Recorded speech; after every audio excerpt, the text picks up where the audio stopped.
Hi friends, very excited this week to bring you another powerful marriage testimony. In this program we always say there's nothing that beats your testimony when it comes to testifying and showing the power of God in your life.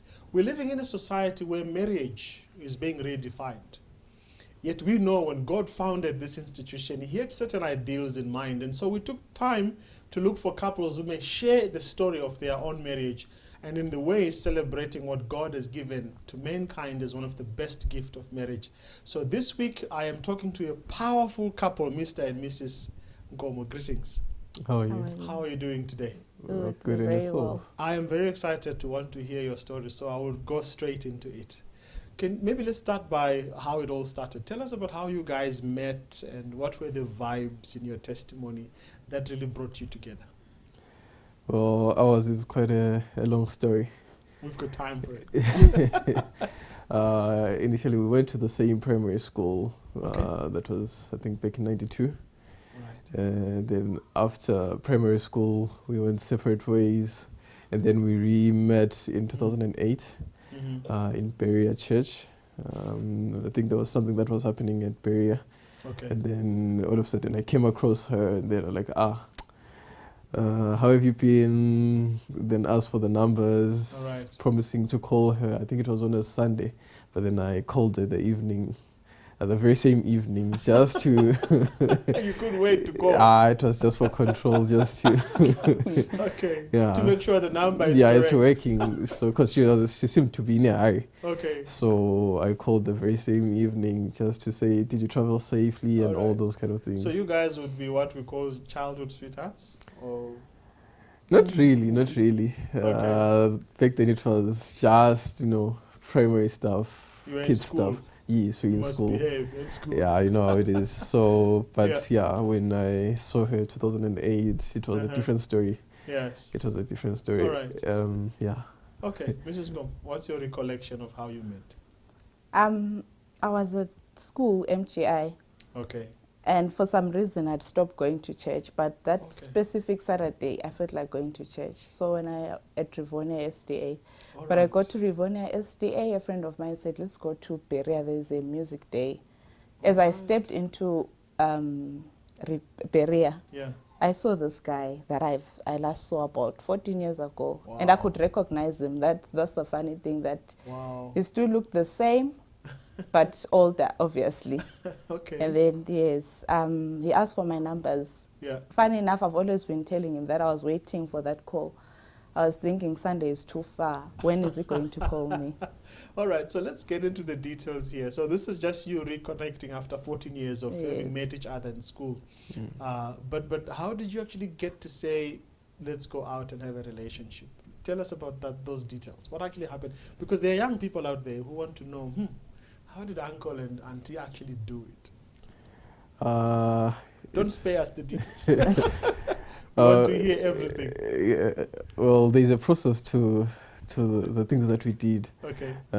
You start like small phone calls here and there. All right. At odd times, just give a call. Are you sleeping? Right. Just trying to warm your way in and see Okay. if you have a chance. And then eventually, when you see that, no, she's actually responsive and Yeah. she's welcoming. Then that's Yeah. when I was like, do you mind if we go for a date? Okay. And then actually the day when we planned to go for a date, we met, but then we ended up not going. Something happened, but then we just sat and spoke for a while, for a long time, and then things progressed from there. You're not telling us much, Bambelela. I want you to tell us, how did you actually tell her this is it? Because young people are waiting and saying, but uncle, please, give us the juicy stuff. When you're dating someone, you're getting to know them. Yes. It's like you're learning something that's new. Okay. So it was during that period that I actually was trying to assess if she's the right person that I want to be with or not. Because, like if you're doing something without commitment, Yeah. you have the option to opt out and say, no, I'd rather settle for something else. But then if you're quite certain that this is what you want, then you go for the kill. So we dated for almost 5 years, actually for 5 years. Okay. Before I asked her to to commit. Yeah. So with dating, this man is very humble. He's sparing us the details. Yes. Maybe you would tell us what did he actually say? How did it go? And how did you receive his proposal? He likes to play with his words. He's doing that now. He's doing it right now, yes, and I'm listening, thinking, wow. Okay. What he did, he was a very smooth talker. I was going through my exams. All right. So those calls, they meant a lot to me. He'll call me, like he said, at odd hours of the night. Yes. And just when I'm studying, on a study break, he'll call me, just checking up on me. How are you? He would say things like, I cherish you. Right. You know, ladies So like he'll to hear drop such some words. Yes, he'll indications drop here some and there. indications. All We were right. friends by then. Okay. It took a very while for me to say yes to him, All right. because I was not into guys that time. Yeah. And with him, it took a while, because when I got to his place, the aunt was telling me, we haven't seen a girlfriend in this place for, I don't know, he's been single for the past 3 years. Wow. Yes. All right. So here you are, 5 years. Until when did you actually say, let's get married? So when did you actually get married? We got married last year, April the 6th. Mm-hmm. But the proposal was done the previous year, Okay. so that we could give ourselves time to prepare, arrange everything. So, you know, it was not easy. Okay. It was not easy, but then, yeah. Tell us what was difficult about that time. You become uncertain, you know, just to commit yourself to something that you have never been through, something that you've never done before. So you spend quite a lot of time trying to wonder if it's the right thing, if it's possible, if it's doable. But then eventually you end up leaping into the dark. Yeah. But you know, you joke about stuff in the beginning. One day I'll marry you, one day I'll do this, one day I'll do this, and then you wait for the response, you know. Yeah. So the first time I said, I think I'm going to marry you, she said, no, that would be perfect. Then I got scared. Like, this is, I think maybe we're moving a little bit too fast. Okay. So, you know. She was ready for it, I'm sure. Yeah, she was, apparently. Okay. Yeah, So, because you'd given too much indications that you're in love with her. yeah, you know, with women, you need to say stuff that will keep them calm, to keep them calm and just to have them close. Yeah. Because I'd seen, I know she's the one that I was looking for, but then that doesn't mean she'll stay there forever if you actually don't do what needs to be done. Yeah. So the first time I said, no, I think I'm going to marry you, she said, it's fine. Then I went back home and like, that is not the response that I was looking for. And then, you know, when you talk during the course of time, she was indicating, so when are we doing this? Then I was like, we'll do it. We still have time. Because when I was growing but up. by the point you were approaching her with that proposal, you had thought through it. And you were saying, I'm ready for this now. After 5 years you said? Yes, 5 years. So you were ready on your part to get into the marriage? Not 100%, but I was getting myself ready. Ready, yes. Yes, I was getting myself ready. With, you know, with time, I think if you date someone for a long time without committing to anything, it becomes questionable somewhere, somehow. Ladies think you're not serious or you're just you're taking too much time. Yes, so eventually you get to realize, no, I'm not getting any younger, so let me move for the kill. So it happened, and she would ask me, when are we doing this? And then I would panic sometimes. And, you know, if you think you're not financially ready, it used to be a challenge for me. And I'm actually thinking as you're talking now, because, I mean, that's not to demean or look down upon that decision, because it's a very critical decision. Yes, I mean, true, one writer says it's a decision that can determine how happy you will be for the rest of your life. If not your life, whether you will be in the new heaven or the new earth. So it's a very important decision. So it looks like in your case you took your time and it scared you because of the enormity. But also maybe just help us to understand that, because there are young people out there, perhaps men, women, who are also contemplating this decision. And perhaps they're also going through a similar experience you had. What are some of the key issues that made you worry whether you should go ahead or not? Well, the first question that I was asking myself was actually, am I saving enough? Yeah, financially. Financially, yes. Am I saving enough funds for whatever might happen in the future? So that was the first thing that I was worrying about. And then the other thing that I was worrying about is how am I going to live with another person? Because I was staying by myself at some point, and I like my space basically. So that was a major challenge for me, trying to accommodate someone. Will I be able to cope? So how did you resolve those challenges? Because I'm quite interested, because you overcame them, obviously. She's in your life now. True. So how did you overcome? I think the first thing that you need to consider when you are making such decisions is prayer. You pray about something and then you act on it. So for me it was, I had a job then, so I would pray, and then she would also encourage me to save. Not for her, but she'll just say, why don't you save your money for this, this. So you pray about something and then you act on it. So for me, I saved a bit of money where I could. And then for staying with someone, I started, inviting a couple of friends over, just maybe for 2 days, 3 days, to see if I can actually cope with someone messing the house and living it like it was, and All right. So those are the things that you do, you go through, and Yeah. So you're waiting for him to settle up in his mind. What was going through your mind during that time until your wedding time? Since he was still settling, I was also settling on my side. I had to do a lot of training, undergo a lot of training. Okay. From my mom, from my parents, basically, of how to become a wife and what is expected from a wife, from a daughter-in-law, and from a mother. So I had a father who would give me thorough training on that. Wow. Yes. You're so privileged to have a father like that. I hope all the fathers out there can take time to really coach and train their young girls on what kind of a woman they should be, because we have experience with our partners. So thank you so much for that. So when did you actually get married? It was on the 6th of April 2014. Yes, you mentioned 6th of April, I remember now. So from April 2014 up to now, you're looking at almost like just over a year? Yes. Wow. How was this first anniversary? Do you have any regrets? Because that's what people are worried about, that this thing is so huge in terms of commitment. You're getting there, then it doesn't work out.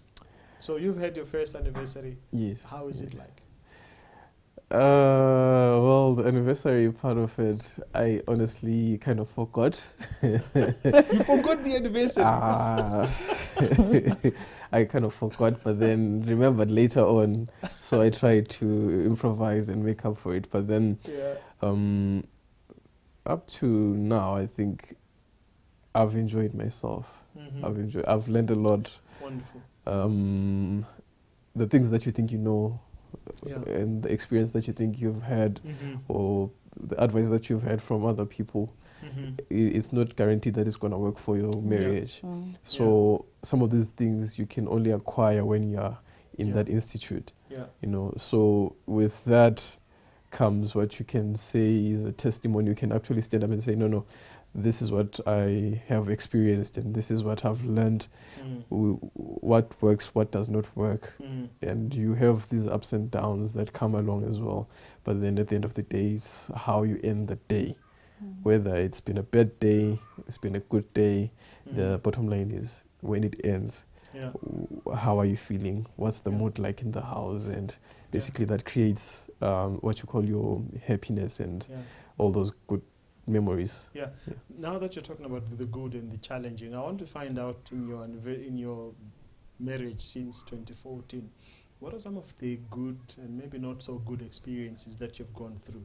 Because remember, anything that happens in our lives does shape who we are and who we become. So what are some of the experiences that if you look back, you'd say this experience has actually shaped our marriage to be what it is today? Maybe let me hear from you, Mrs. Nkomo. Okay. 24 days after our wedding day, I lost my mom from an illness of 2 years, cancer. So you know, a person who's given you so much training to become a wife and you want to prove to them that, Mommy, I've been listening, and she's no longer there in your life. It was very painful, extremely painful. And what I like about my husband, he held my hand, and he's been doing that ever since. He was there for me from the day we got the news up to today. He made sure that, yes, he's not a male figure, but he's been there. That gap is there, but I'm feeling such warmth from the fact that I don't have parents anymore. But he's doing a good job. He's doing a very good job. I thought you would smile and say, yes, babe. Yeah, I am. I'm smiling. Yeah. Wonderful. So that's a very serious experience you went through, and I think in this life, before Jesus comes, there will always be death stalking us, and it can change your life in a flash of a moment. And well done for supporting her. And I think that's what it means to really be in a marriage. You're really looking for a partner. True. To help you and to hold you. And we do know even from statistics that those who are married tend to wade over and overcome the serious adverse events that you face in life. So marriage does act as a cushion because of that network of friends and a close person who can help you.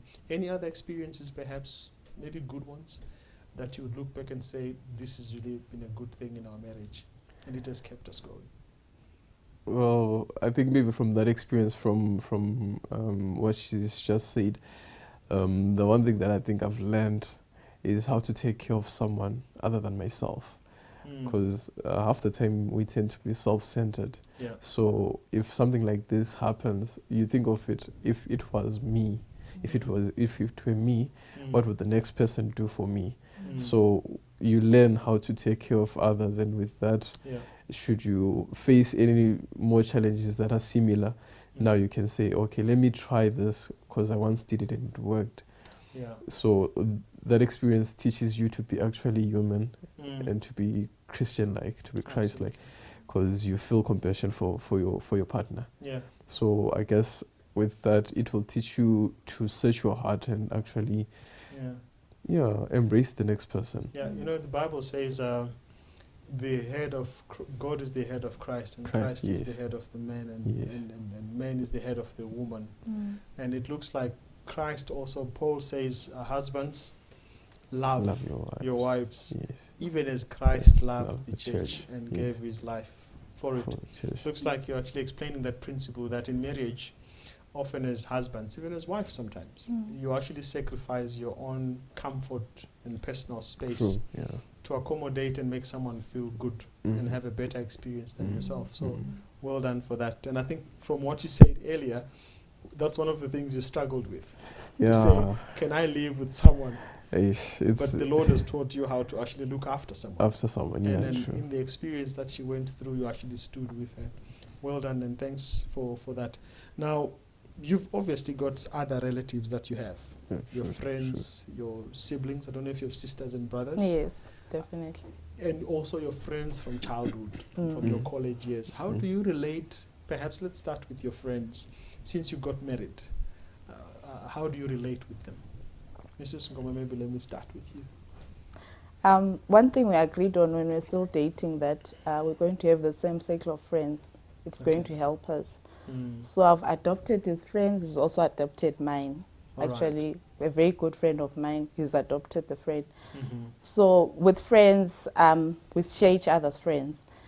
With family, my family is his family as well. So we also try to accommodate them. If we spend a weekend, this weekend with his family, the next is mine. If we spend a weekend with this relative, the next weekend it's him. But it's, they take about a third of our lives. Most of the time it's just the three of us. All right, the three of you, meaning there's another younger one. I'm going to get into that shortly. But what about your in-laws? I know your mother is late. Your father is still alive? No, he's also late. He's also late. And your parents? My father is late, but my mom is... Okay, so you only have one kind of like your in-law parent. How do you relate with her? She's my mother. Yeah, but you're married now. Yeah, you know, with I always hear funny stories when it comes to men and their mothers. But then for me, they never leave their mothers. That's one of the stories. Yeah, So true. she has trouble trying to satisfy you, and she's got trouble trying to measure you to say, no, you can't take care of my son. That's not how my son should be cared for. But I think maybe the other thing, I don't know. This is how I view my mom. Yeah. From the time I actually could identify my mom and say, this is how my mom is, she's always been like that. She doesn't actually, she doesn't talk a lot. She doesn't expect a lot from anyone. Okay. She's a very reserved person. So the mother that I knew so many years ago is still the mother that I know today. So she has that respect that now my son is married. This is where we draw the line, and I can only go so far. Yeah. She doesn't really interfere. She gives advice when it's needed, where it's needed. She's not that overpowering person, or no, she's not that kind of person. But then, yeah, you need to keep that relationship open. So I speak to her when I need to speak to her. I don't call her on a daily basis. No, Mama, I miss you, this and that. No. Yeah. I think I'm a grown man now. I have other... You have another woman to take care of. But not to forget and neglect her. Yes, true. All right. Great. How many kids do you have? One. Just one. Okay. So you got into action quickly within your first anniversary. Yeah. Okay. Yeah. Let me ask, are you planning to have more? It's a debate. It's a debate. Yeah, it's a debate. Okay. I'm glad you're not saying yes, of course. No. And then you're making it a personal project to say, I'm going to have as many as I can. No. Because life also demands that we bring in children that will definitely look after very well. Yes. And provide for them very well. I mean, gone are the days when things could come in cheap and I mean, almost for free. Everything is almost for sale. So one has to really rethink. And I would always encourage couples that get married to say, you really need to think in advance how many you're going to have. Put them in your plan and make sure they're part of your financial plan as well. It's important at that level to actually make sure you plan it and know how many you're going to have. So I wish as you debate, you will agree on how many you will have. But any experience so far how your child has changed your life? You know, always sit in the mornings and say, but my friend, we're so blessed. You know what we've went through in our first year of marriage? We've gone through a lot, and then God decides to bring this boy into our lives. He's made us, he's brought this bond between us because with him he's so into mommy and daddy. He's used to this cycle of us. His name is Vatando Amari. Amari means promised by God. This is what we've been waiting for the years that we're dating. We knew that one day we'll have a child because God promises are always true. He's brought us so close to each other. We always talk that every morning we're always reflecting that this is such a blessing. You know, when you see him, he's a true reflection of his dad. When you see him, you're seeing that God is really wonderful. How can he create such a thing? Who's always smiling, who's so attached to his parents. If you leave him with anyone else, yes, he can. He acknowledges that there's someone else, but with the two of us, whenever he sees us, he's so happy. Yeah. Yes. Yeah. It's a joy to be a parent. True. And we thank God that He has blessed you to see yourself in that little one. Yeah. And we pray that, of course, you've not made it your personal project, but I'm sure you would need a sister or a brother. Now, obviously, 1 year into your marriage, the future is ahead of you. If God blesses you with life. Yes. What are some of the plans that you have for the future?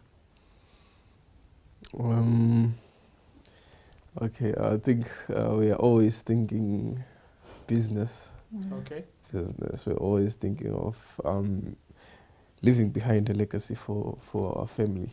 By our family, I mean for the children, if we're going to have whether 2 or 3 children.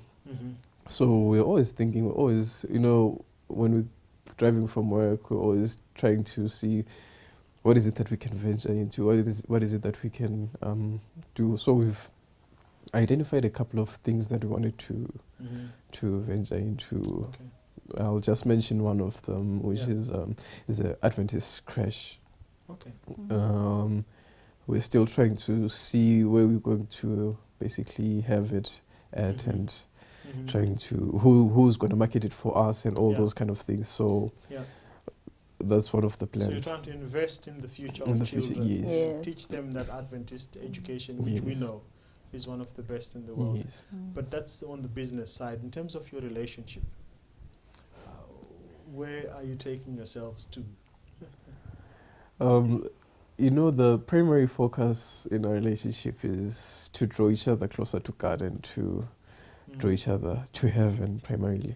And then, you know, when you're doing your vows, you say till death. Yeah. So for us, divorce is not an option. Mm-hmm. So whatever the situation is, whatever the circumstances are, Yeah. we'll stick it out. Amen. Mm-hmm. We are vowing to stick it out. And that actually is what really marriage is all about, because Yes. Christ even stuck out for us. Yeah. I mean, the Bible even says, while we were yet sinners. Sinners, You true. know, when we were really messing up and we didn't even care about him, Mhm. he actually loved us and died for us. So I think that's a principle married people definitely must have, to say, I must forgive him before he even messes up. True, true. Because you love that person so much, you Mm. want the best for them. Mrs. Nkomo, any thoughts for the future? Yeah, what is just said, why it took us so long to get married, another reason is because we used to talk every time. We'll say, my friend, when we do this, it's for final. There's no way out, no There are matter no what. corrections. There's no corrections. We've always said it. It's a statement, I think, from the first year we're married, divorce is not an option. Yeah. So whatever comes our way, we have to stick it out. We remember Yeah. those words when we're dating. And we Yeah. remember when the pastor officiated us that Yeah. it's not going to be an option. Yeah. Yes, it's either he dies or I die, then Yeah. that's his way out. Yeah. Yes, And that's not to his put way out. each other in a prison, but actually Yes. that's to Mm, say, mm, I'm here for you. Yes. You can count on me. If you can't see me, you must know I'm right behind you. Yes, and I'm true. supporting you. On the plans as well, you spoke about the preschool. Yes, it's something that you want to do as soon as possible. Mhm. It is a future plan, but it's on the pipeline already. Mhm. And I'm happy the way we're doing it together, the way we're planning it together and putting everything together. I always say Mm. 2 heads are better than one. True. Marriage is coming up with a lot of benefits for both of us, Great. because it's an idea that I had for a very long time. Mm. And you mentioned it as well, and the ideas came together. And we're like, you know what? Mm. Now that we're together in this marriage, let's do it and see how far it takes us. Wonderful. Mm. Wonderful. Now, there are, of course, young people out there that are saying, yeah, we've heard your story, we like it, Mm. or maybe different from what I'm going through. True. But perhaps you have a final word of encouragement you want to give to the viewers in terms of what God has done in your marriage, and maybe any word of counsel you may want to give to the young people out there, or even married couples that may identify with your story. Any final word? I will basically like to share something that was shared with me by someone else. He came to me and said, you know, before Eve was given to Adam, God gave Adam a garden. Wow. That's So deep. you need to first have a garden Yes. before you can find an Eve. Amen. And then when everything is said and done, it comes down to prayer. Yes. It comes down to prayer and faith. If you have that, then God is faithful. Amen. He'll always keep his word. He'll come through and you'll see things will start to fall into place. And Yeah. with that, no one can stop you. Wonderful. Mm. I like that concept. Have a garden first. Yes. Yeah.